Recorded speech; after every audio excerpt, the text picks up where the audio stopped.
Okey, bismillahirrahmanirrahim. Assalamualaikum warahmatullahi wabarakatuh kepada pekerja ataupun staf yang terlibat bersama mengenai dengan kesedaran berkenaan dengan program 5S kepada syarikat kita. Jadi pada hari ini kita ada seorang sahaja staf iaitu Muhammad Isyamuddin. Apa khabar? Sihat Baik. Boleh buka mic tu? Saya tak dengar suara. Alhamdulillah, khabar baik. Alhamdulillah, Saudara Hisham. So setakat ini boleh kita teruskan dengan slide yang saya dah sediakan Alright, saya share slide.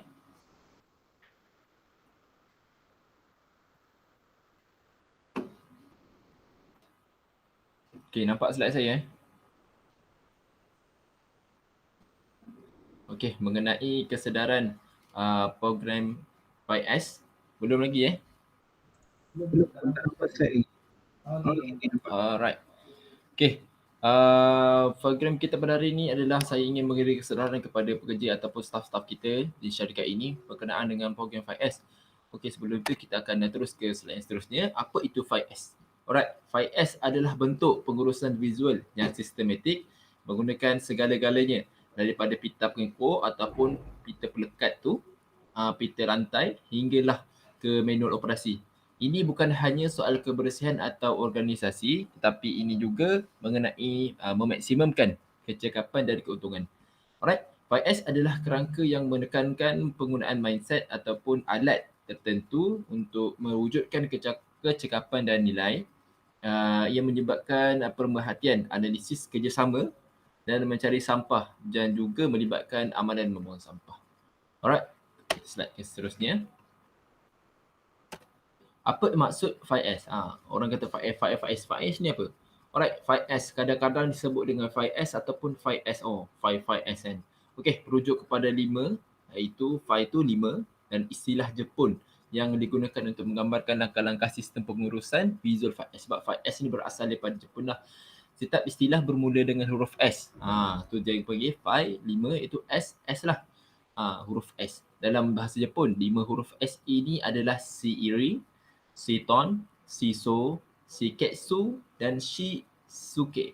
Dalam bahasa Inggeris ataupun dalam bahasa Melayu, slide yang tersilap, dalam bahasa Melayu adalah kelima-lima S ini diterjemahkan sebagai sisih, susun, sapu, seragam dan sentiasa amal. Alright. Okay, seterusnya kita pergi yang pertama iaitu siri ataupun sisih.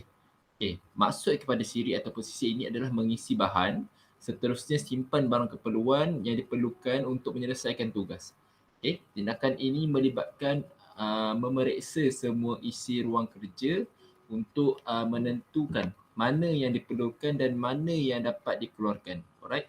Semua yang tidak digunakan untuk menyelesaikan proses kerja harus ditinggalkan di kawasan kerja. Okay. Seterusnya ialah siton iaitu susun. Okay. Pastikan semua item disusun dan setiap item mempunyai tempat yang ditentukan.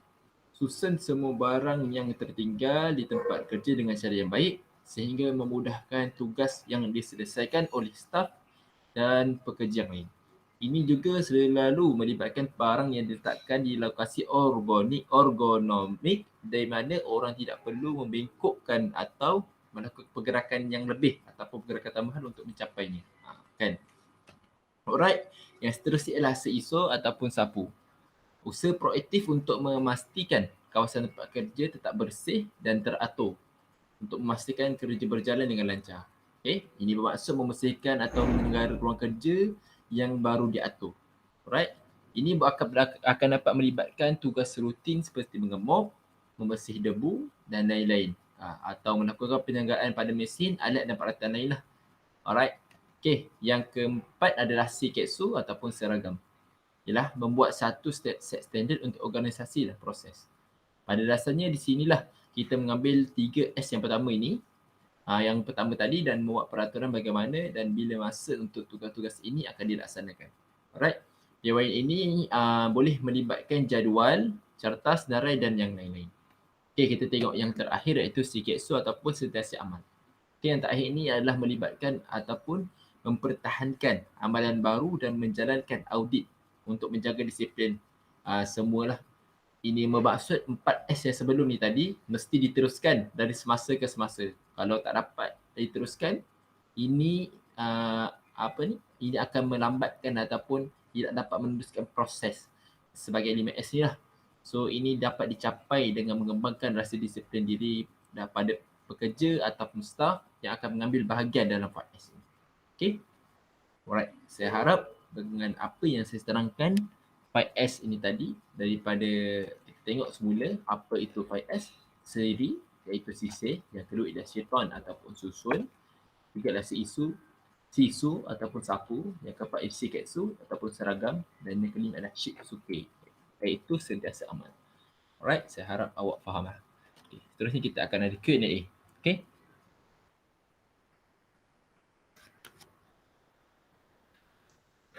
Okey, terima kasih kepada saudara Amir Zuhaili di atas penerangan yang bermanfaat dan berilmu lah sebentar tadi.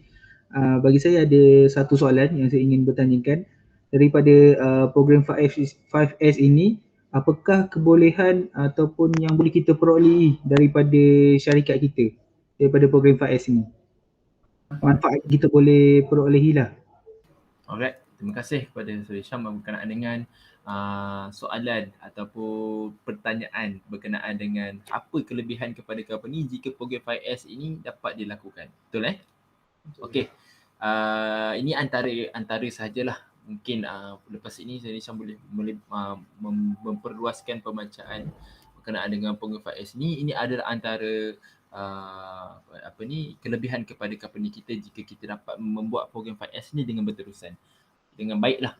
Okey, yang pertama, company kita akan ataupun syarikat kita dapat mengurangkan kos, dan mengurangkan kos daripada segi mengurangkan kos inventory, iaitu kita punya peralatan, kita punya mesin, mengurangkan kos dari segi penyelenggaraan dan sebagainya, ataupun menghalang. Yang kedua adalah untuk menghalang salah letak peralatan dan perkakasan. Kadang-kadang kita ni leka, kita letak di mana-mana tempat seperti spana ataupun peralatan-peralatan yang telah kita gunakan. Hatta penyapu sekalipun dapat kita dah sapu, kita tak tahu letak mana. So dengan adanya 5S ni kita dapat lebih nampak cantik lah, dan menghalang, yang ketiga adalah menghalang kebocoran minyak, tenaga dan bahan mentah, juga lain-lain. So kita dapat mengurangkan kos daripada tenaga dan bahan mentah. So seterusnya adalah kecekapan. Ini adalah saya dapatlah antaranya kecekapan, dan seterusnya adalah penyelenggaraan. Seperti saya cakap tadi, boleh meningkatkan juga kualiti barangan atau perkhidmatan yang kita lakukan. Yang keempat ini adalah penting, iaitu keselamatan kepada kita, keselamatan kepada pekerja, keselamatan kepada suasana tempat bekerja. So ini akan nampak membaiki tempat kerja kita ke arah yang lebih selesa dan ke arah yang lebih selamat daripada kita melakukan sebarang kesilapan dan kecuaian. So selepas itu setiap staf dan pekerja dapat mematuhi segala peraturan.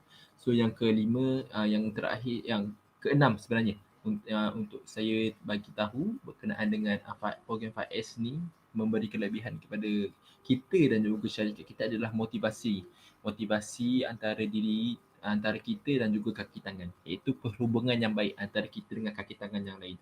Bila kita dapat membersihkan ataupun bergotong royong dalam melakukan 5S ni, kita dapat meningkatkan hubungan baik antara kaki tangan. Okey, yang kedua kita dapat seterusnya kita dapat membentuk disiplin kita yang baiklah. Dan yang terakhir yang saya ingin tekankan adalah kita dapat mewujudkan semangat kerjasama dan kerja kumpulan antara kita.